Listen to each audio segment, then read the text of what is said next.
What up, nerds? This is Graptops. I have nothing clever to say. The footage rolling behind here is courtesy of the work done by the team at All Elite Online, who are making stages, porting characters, and fixing the gear on quite a few characters, on top of there's a triple health mod installed here. They have Twitter, they have a Discord, they have a Patreon. We were all shocked when Fight Forever got promoted recently. We need more AEW games. The gameplay's good enough, although another patch would be lovely, but the rest of the game was never good enough, and I was kind of embarrassed at launch to have hyped it up to friends. I love Samoa Joe. I think Samoa Joe deserves to be in the championship conversation, but I do not want to see a run back on pay-per-view. I don't expect a cage stipulation so soon after Blood and Guts, another Texas death.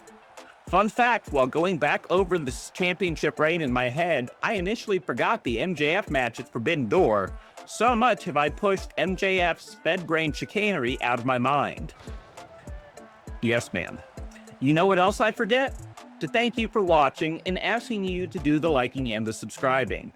A special thank you to the viewers on Daily Motion. There were genuinely more viewers than I ever expected for the WrestleDream review.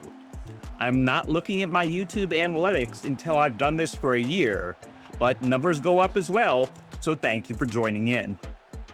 Back to the point, a run back on TV like Mox did with Adam Copeland, do it on Blood and Guts. But I know I read the Revolution match got the sequel because they wanted to go farther and essentially do it better, which they did. I don't think the WrestleDream match needs anything added to it. The ending was a great, real sports feel of a heavyweight boxer who has been outgunned, absorbing shots until they simply can't. That wasn't the match from the night that needs anything more. Like others, I was baffled that we're continuing the Demand and the Hurt Syndicate after the nicely balanced best-of-7 series that was thrown in the bin with the distraction finish for the Trios title match. The Trios rankings are with the TBS title rankings on ice because that's where the divisions are. I want to see Hangman vs. Big Bob Lashley, and I would also like to see Adam Page vs. Ricochet. But I don't expect that. I expect Hook to get choked out after Faction Warfare takes their pieces out of contention. Tag graphic is unchanged because it's essentially the match for Dynamite. As I said on Blue Sky, my head says FTR gets the match at one of the big 4 pay-per-views, my heart wants Jet Speed to finally get some gold, and my instinctually waving arms want to see Jurassic Express win. The Young Bucks can stay broke along the way to humility and reconciliation. Titles are the last thing they need. The Women's Tag Team Title Tournament bracket was finally released, so it's time for some bracketology. Before I do, I want to address something that wasn't on This Week in Television and introduce my first attempt of using footage. Time to roll those dice. Remember, it was Hayter and Amanada just a couple weeks ago throwing out the challenge to the Triangle for Blood and Guts, and we know that Blood and Guts will be taking place coming up in just a few weeks in Greensboro. We've not heard the Triangle answer the challenge yet, but actually in front of Charlie Fez here.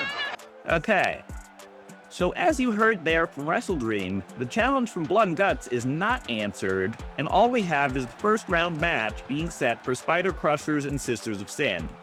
I didn't see a name for them like Timeless Love Bombs, so I'm just using the one I made up. That's the match in the tournament I am least certain about. Going across the bracket, the team with plot and a name is going on. Timeless Love Bombs only allow us one Riho appearance for the month. Going down, I expect Megabad to go over Ty-J in a spirited romp. Ty-J is a team to chase the titles, not start with them. Mercedes and Athena are not going out in the first round. I don't think it matters at all who they're against, but Willow and Harley, the Babes of Wrath, will come close, but in the end only provide fuel for Willow to take one of those belts. So that's 3 of the 4 corners dealt with, and it provides the math for the faces to win here, Spider Crushers over Sisters of Sin. That leaves us with a balanced field for the last 4, and I have a rather easy prediction of where I think things will go. I have Mercedes failing minion training and losing against Amanada and Hayter. The other side, the melancholy, is too strong. Their love may be timeless, but this bomb isn't big enough to conquer the Megasis.